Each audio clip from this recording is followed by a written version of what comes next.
علی بھائی پہلا سوال بہت ہی کریٹیکل ہے. حضرت اویس کرنی رحمۃ اللہ علیہ کون تھے؟ سنا ہے کہ وہ تابعی تھے، لیکن ان کا مرتبہ صحابہ کرام رضی اللہ عنہ والا تھا، حتیٰ کہ رسول اللہ صلی اللہ علیہ وآلہ وسلم نے سیدنا عمر فاروق رضی اللہ عنہ اور مولا علی علیہ السلام کو بھی حکم دیا تھا کہ تم لوگ بھی اویس کرنی رحمۃ اللہ علیہ سے اپنے حق میں دعا کروانا. ہم نے بڑے بزرگوں سے اور علماء سے یہ بھی سن رکھا ہے کہ حضرت اویس کرنی رحمۃ اللہ علیہ نے عشق رسول صلی اللہ علیہ وآلہ وسلم کا عملی مظاہرہ کرتے ہوئے اپنے دانت بھی توڑ ڈالے، نعوذ باللہ. اور اللہ تعالیٰ کو ان کی یہ عاشقانہ ادا ایسی پسند آئی کہ اللہ تعالیٰ نے ان کی خاطر آسمانوں سے کیلے کا درخت اتارا، استغفر اللہ. کیونکہ دانت توڑنے کے باعث وہ کھا نہیں سکتے تھے. یہ تمام باتیں درست ہیں یا محض کہانیاں؟ ساتھ ساتھ یہ بھی بتاتے چلیے گا کہ یہ سلسلہ اویسیہ کیا چیز ہے؟ دیکھیں جی، کچھ تو اس میں کہانیاں ہیں اور کچھ واقعی حقائق ہیں. سیدنا اویس بن عامر الیمنی القرنی رحمہ اللہ تعالی ورضی اللہ تعالی عنہ وعلیہ السلام خیر التابعین میں سے ہے. اچھا، یہ لفظ ہے اویس، ہم ویسے بول رہے ہیں اویس، اویس لفظ نہیں ہے. جو الف ہے نا، جسے عربی میں حمزہ کہتے ہیں، اس کے اوپر پیش ہے، پھر واو کے اوپر زبر ہے، اویس. ٹھیک ہے، ان کا نام تھا اویس بن عامر، اور قبیلہ مراد سے یہ تعلق رکھتے تھے یمن میں، اور اس کی سب برانچ تھی قرن. اس کی وجہ سے ان کو الیمنی القرنی کہا جاتا ہے رحمہ اللہ تعالی ورضی اللہ تعالی عنہ علیہ السلام. اہل سنت میں میرے بھائیوں 4 تابعین ایسے ہیں جنہیں اولو العزم تابعین کہا جاتا ہے. یعنی تابعی کون؟ جو صحابہ کرام علیہ رضوان کی صحبت اختیار کرتے ہیں، ان کی پیروی اختیار کرتے ہیں، جن کا مرتبہ صحابہ کرام کے بعد سب سے زیادہ ہے اس امت میں. جو بخاری و مسلم کی متفق علیہ حدیث ہے، آپ صلی اللہ علیہ وآلہ وسلم نے فرمایا سب سے بہتر زمانہ میرا، اس کے بعد ان کا جنہوں نے مجھے دیکھا، میری صحبت اختیار کی، یعنی صحابہ کا، اس کے بعد ان کا جنہوں نے ان کی زیارت کی یا صحبت کی، اور اس کے بعد ان کا جنہوں نے ان کی زیارت اور صحبت کی. یعنی صحابہ، تابعین اور تبع تابعین، ان کو خیر القرون، بہترین زمانوں کے لوگ. اس کا یہ مطلب نہیں کہ اس زمانے میں جو تھا وہ اچھا ہی تھا، ایسا نہیں، یعنی ڈومیننٹ لوگ اچھے لوگ تھے. تو انہی میں سے سیدنا اویس بھی ہیں. اور جو خیر التابعین ہیں، جو تابعین کے گروہ میں سب سے افضل لوگ ہیں، ان میں 4 بندے ہیں.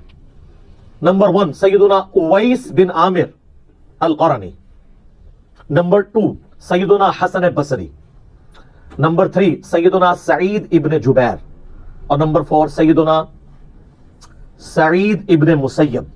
یہ 4 اولو العزم تابعین میں سے ہیں، اور ان میں بھی ٹاپ آف دا لسٹ سیدنا اویس ہیں، کیونکہ صحیح مسلم کی حدیث کے اندر اللہ کے محبوب صلی اللہ علیہ وآلہ وسلم نے خود ان کو خیر التابعین میں سے فرمایا ہے. وہ آگے میں انشاءاللہ حدیثیں بیان کر دوں گا. اور یہ ایسی شخصیت ہیں جن پہ سنی اور شیعہ دونوں کا اتفاق ہے. یہ ان کا سب سے بڑا پلس پوائنٹ ہے کہ اویس ابن عامر القرنی کو سنی اور شیعہ دونوں بزرگ تابعین میں سے مانتے ہیں. لہذا یہ ان کی یعنی جو آپ خصوصیات گنوائیں گے اس میں پروٹوکول میں ایک یہ بھی چیز ہے. ورنہ سنی شیعہ کنفلکٹ جس لیول پہ اترا ہوا ہے، یہاں پہ تو صحابہ بھی اپنے اپنے لوگوں نے بنے ہوئے ہیں، سوائے چاند ایک کے جو کامن ہے. تو وہاں پہ تابعین بھی اگر کوئی کامن ہوتے ہیں تو یہ ایک بہت بڑا ایک اعزاز ہے جو سیدنا اویس ابن عامر القرنی رحمہ اللہ تعالیٰ کو حاصل ہے. اچھا، یہ جن 4 تابعین کے میں نے نام آپ کو گنوائی، یہ چاروں شیعہ علی میں سے تھے، یعنی مولا علی کی پارٹی کے لوگ. اور انہوں نے آل امیہ کی ماریں کھائیں، پھر بھی انہوں نے اہل بیت کے فضائل بیان کرنا کبھی نہیں چھوڑے. چاہے اویس کرنی ہو، حسن بصری ہو، سعید ابن جبیر ہو، اور سعید ابن مسیب ہو. یہ ان 4 کے اوپر میں 1 گھنٹہ بول سکتا ہوں کہ انہوں نے کیا تکلیفیں اٹھائی ہیں اہل بیت کی شان کو پروموٹ کرنے کے لیے آل امیہ سے. کیونکہ آج ٹاپک نہیں ہے، میں اس کو سکپ کر رہا ہوں. تو اویس کرنی جو تھے نا، یہ بھی یمن کے رہنے والے تھے. شام اور یمن جس کے لیے دعائیں کی گئیں، یمن کے رہنے والے، قبیلہ مراد کی سب ایک شاخ تھی قرن، اس کے ساتھ ان کا تعلق تھا. پہلی حدیث جو صحیح مسلم میں ہے وہ 6490 ہے، سیدنا عمر فاروق رضی اللہ تعالیٰ عنہ. آپ نے روایت کیا کہ آپ صلی اللہ علیہ وآلہ وسلم نے اویس کرنی کے بارے میں کیا فرمایا تھا. وہ کانٹیکسٹ حدیث کا یوں شروع ہوتا ہے کہ اہل کوفہ کا ایک وفد امیر المومنین سیدنا عمر فاروق رضی اللہ تعالیٰ عنہ وعلیہ السلام کو ملنے کے لیے آیا. ان میں ایک ایسا بندہ بھی تھا جو سیدنا اویس کا مذاق اڑایا کرتا تھا، حالانکہ ان کے قبیلے کا تھا. تو سیدنا عمر کی عادت تھی جب بھی حج کے موقع پر لوگ آتے تھے نا، تو ظاہر ہے لوگ پھر آپ کو آ کے ملتے بھی تھے. آپ ہر سال ہی حج کیا کرتے تھے، تو لوگوں کی خواہش ہوتی تھی امیر المومنین کی زیارت بھی ہو جائے گی، اور وہ ان کے لیے پیر و مرشد بھی تھے، بیعت بھی کی ہوئی تھی، سب کچھ تھا، صحابی بھی تھے۔ تو اس وفد، جب بھی کوئی وفد آتا نا تو خصوصاً کوفے سے، تو حضرت عمر فاروق کی عادت تھی ان سے پوچھا کرتے تھے کہ بھئی تم میں سے کوئی شخص اویس ابن عامر کو جانتا ہے؟ تو وہ جو بندہ حضرت اویس کا مذاق اڑایا کرتا تھا نا، ان کے قبیلے کا بندہ، آج بھی دیندار لوگوں کا لوگ مذاق اڑاتے ہیں، پاگل ہیں، فنیٹکس ہیں، یہ تو نہیں ہے بالکل ہی دنیا چھوڑ کے بیٹھ جاؤ۔ اچھا جی، دین دنیا ساتھ لے کے چلو، حالانکہ جو یہ کہہ رہے ہوتے ہیں اللہ کے فضل سے نماز بھی انہوں نے کبھی پڑھی ہوتی، اور آپ کو مشورہ دے رہے ہوتے ہیں دین دنیا ساتھ، یعنی 24 گھنٹہ میں سے 12 اللہ کے لیے، 12 دنیا کے لیے، نہیں، 1 گھنٹہ نہیں دے سکتے 5 نمازوں کا وہ ملا کے کمبائن۔ تو بتایا گیا کہ یہ امیر المومنین، تو پوچھا کہ تم اہل قرن میں سے ہو؟ انہوں نے کہا جی میں قرن میں سے ہوں۔ تو انہوں نے کہا کہ میں نے نبی صلی اللہ علیہ وآلہ وسلم سے خود سنا تھا، حضرت عمر کہتے ہیں کہ تمہارے پاس یمن میں سے ایک آدمی آئے گا اویس بن عامر، اس کی ایک والدہ ہے جس کی خدمت کی وجہ سے اس سے مشغولیت ہے، یعنی وہ میری خدمت میں اس لیے حاضر نہیں ہو سکا کہ اپنی ماں کی خدمت کرتا ہے، اور اس کی ماں کا کوئی اور ایسا رشتہ دار نہیں جو اس کو لک آفٹر کر سکے۔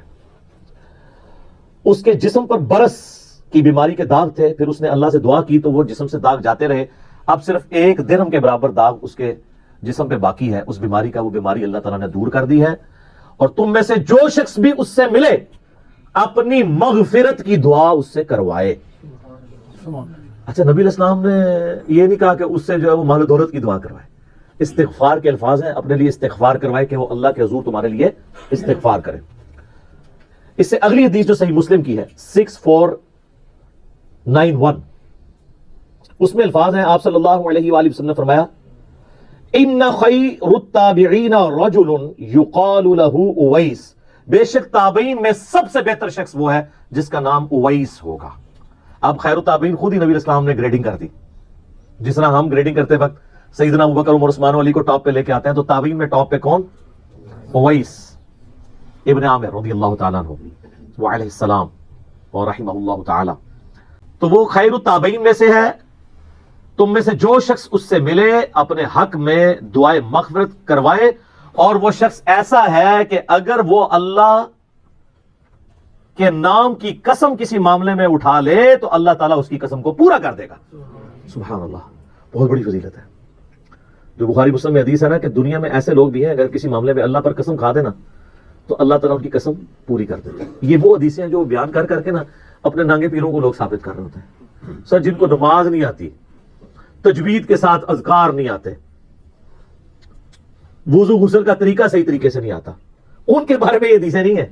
وہ تو ان درویشوں کے لیے ہیں جنہوں نے اپنی زندگی اللہ کے لیے دی تھی، اپنی عبادت کروانے کے لیے نہیں، اللہ کی عبادت کرنے کے لیے اپنے آپ کو انہوں نے مٹایا ہوا تھا۔ یہ وہ لوگ تھے جنہوں نے کبھی یہ نہیں کہا تھا ہم اس وقت تک جنت میں نہیں جائیں گے جب تک اپنے سارے مریدوں کو نہ لے جائیں، کتے ایک ہی جا کے پتہ چلے گا۔ یہ وہ لوگ نہیں تھے جو اتنے متکبرانہ جملے بولتے ہوں کہ تمام ولیوں کی گردن پہ میرا پاؤں ہے۔ جن کی طرف منسوب بھی کیا انہوں نے بھی نہیں یہ بولا ہوا، ہم ان کو نہیں کرٹیسائز کر رہے، ان کے جو یہ فالوورز ہیں نا ان کو کرٹیسائز کر رہے ہیں، کیوں جھوٹی باتیں ان کی طرف تم لوگوں نے منسوب کی۔ اچھا، جو تیسری حدیث ہے نا صحیح مسلم کی 6492، وہ بڑی لمبی حدیث ہے اور بڑی دقت انگیز حدیث ہے، اور وہ بھی سیدنا عمر فاروق رضی اللہ تعالیٰ عنہ علیہ السلام سے ہے۔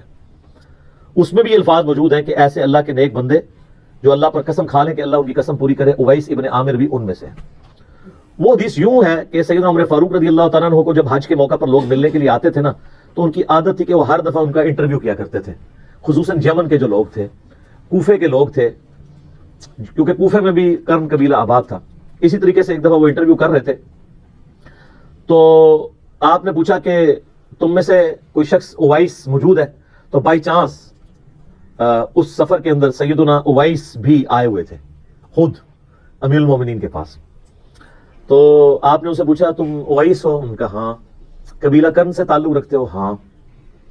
اچھا، تمہاری ماں ہے جس کی خدمت کی مشغولیت کی وجہ سے نبی علیہ السلام کے پاس نہیں حاضر ہو سکے تھے اور اس کی کوئی دیکھ بھال کرنے والا نہیں ہے، بوڑھی ماں کا؟ ان کا جی ہاں۔ اور تمہیں برس کی بیماری بھی تھی، پھر تم نے اللہ سے دعا کی اور اللہ تعالیٰ نے تمہاری بیماری دور کر دی اور صرف 1 درہم جتنا نشان تمہارے جسم پہ باقی رہ گیا برس کا، تم وہی ہو؟ ان کا ہاں جی میں وہی ہوں۔ تو پھر سیدنا عمر نے کہا کہ میں نے تو نبی علیہ السلام سے تمہارے بارے میں یہ سنا تھا کہ جو شخص اس سے ملے اس سے اپنے لیے دعائے مغفرت کروائے۔ ہائے ہائے ہائے ہائے، ایک صحابی تابعی کو کہہ رہا ہے، سر آپ ذرا امیجن کریں تو، اور تمہارے بارے میں فرمایا تھا کہ تم کسی معاملے میں اللہ پر قسم کھا لو اللہ وہ قسم بھی پوری کر دے گا، تو تم میرے لیے دعائے مغفرت کرو۔ پہلے تو وہ تھوڑے ریلیکٹنٹ ہوئے، ظاہر ہے امیر المومنین کروڑوں ایسے کرنی سیدنا عمر کی جوتیوں پہ قربان، مرتبہ تو ظاہر ہے وہ. تو پھر حضرت عمر نے جب کہا کہ مجھے نبی اسلام نے حکم دیا تھا تو میرے لیے دعا کرو، تو پھر انہوں نے ان کے لیے دعا کی. یہاں میں ایک شرعی مسئلہ بھی آپ کو بتا دوں کہ جو افضل شخص ہے وہ مفضول سے دعا کروا سکتا ہے.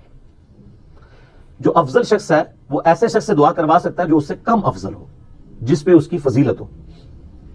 اب یہ تو ڈفرنس ہی کچھ نہیں ہے. بخاری اور مسلم دونوں میں حدیث ہے کہ جس شخص نے اذان کا جواب دیا، یعنی وہی کلمات ریپیٹ کی، ڈیٹیلڈ حدیث مسلم میں آتی ہے، بخاری میں بھی ہے، اس کے بعد ایک دفعہ درود شریف پڑھا اور پھر اللہ کے حضور میرے لیے وسیلہ کے مرتبے کی دعا کی، جو جنت میں ایک مقام ہے، اور میں اللہ سے امید کرتا ہوں کہ وہ کائنات میں ایک شخص کو ملنا ہے اور وہ میں ہی ہوں. تو جس نے بھی میرے لیے دعا کی کہ مجھے اللہ وہ وسیلہ کا مقام دے، تو میری شفاعت اس کے لیے حلال ہو جائے گی. صلوات بر محمد و آل محمد، اللہم صلی علی محمد و علی آل محمد. اب مجھے بتائیں نبی اسلام کو ہماری دعاؤں کی ضرورت ہے؟ وسیلے کا مقام تو ان کو مل چکا ہے.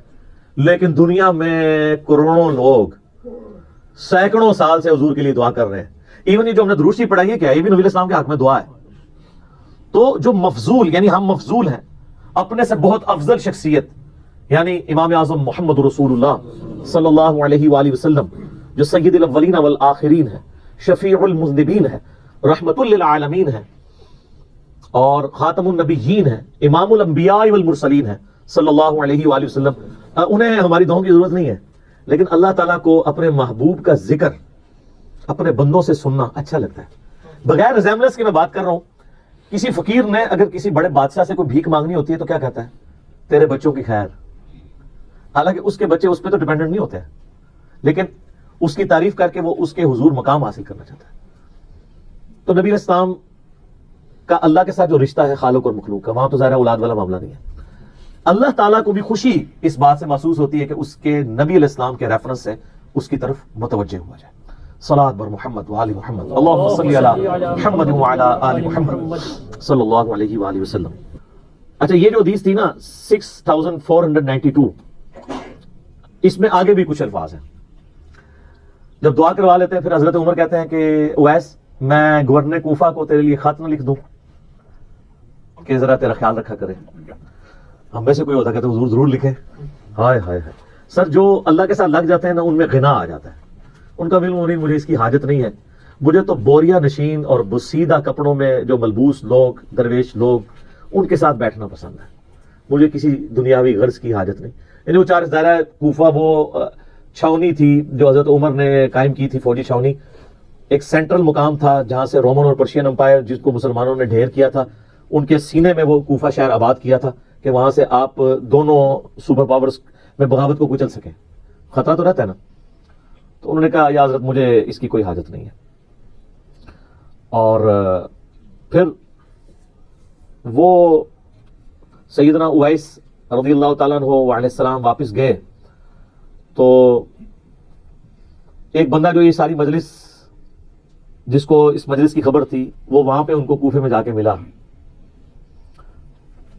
جس نے حضرت عمر سے یہ چیزیں سنی ہوئی تھی کہ اس طرح ایک بندہ ہے جس کے بارے میں نبی علیہ السلام نے فرمایا. تو وہ حج کرنے کے بعد جب حضرت عمر سے ہو کے وہاں واپس گیا، تو اس اسپیسیفک مجلس میں تو نہیں تھا، حضرت عمر کی مجلس میں بیٹھا تھا جس میں انہوں نے غائب میں ان کا ذکر کیا تھا، غائبانہ ذکر. تو وہ حضرت اویس کے پاس گیا اور کہا کہ امیر المومنین سے میں ہو کے آیا ہوں، میں حج پہ بھی گیا ہوا تھا، تو آپ میرے لیے دعا کریں. تو حضرت اویس نے کہا کہ تم اتنے مبارک سفر حج سے آئے ہو، تمہیں چاہیے میرے حق میں دعا کرو، تم مجھے دعا کیوں کروا رہے ہو؟ تو ان کا حضرت آپ کے بارے میں تو نبی علیہ السلام نے فرمایا کہ جو اویس کو ملے تو اس سے دعا کروائے. تو انہوں نے کہا تم لگتا ہے کہ عمر ابن خطاب سے مل کے آئے ہو. ان کا جی، مجھے انہوں نے یہ بات بتائی ہے. تو پھر انہوں نے ان کے لیے دعا کی اور پھر یہ خبر جنگل کی آگ کی طرف پھیلنا شروع ہوئی. تو حضرت ویسے کرنی کوفہ شہر چھوڑ کے وہاں سے چلے گئے کہ میں ایسے شہر میں رہنا بھی پسند نہیں کروں گا جہاں لوگ مجھے اس عزت کی نگاہ سے دیکھ رہے ہوں. کس ضرب والے وہ لوگ تھے. یہاں تو لوگ یعنی شہرت کے بھوکے ہوتے ہیں، فیم کے بھوکے ہوتے ہیں، اور یہ وہ لوگ ہیں جن کا اللہ کے ساتھ تعلق ہے. ان کو ہر وقت یہ ڈر لگا رہتا ہے کہ کوئی ریاکاری والا عنصر ہمارے اعمال کے اندر داخل نہ ہو جائے، وہ چھوڑ کے چلے جاتے ہیں. تو ویسے کرنی رحمہ اللہ تعالیٰ کے بارے میں المستدل حاکم میں آتا ہے کہ وہ 37 ہجری میں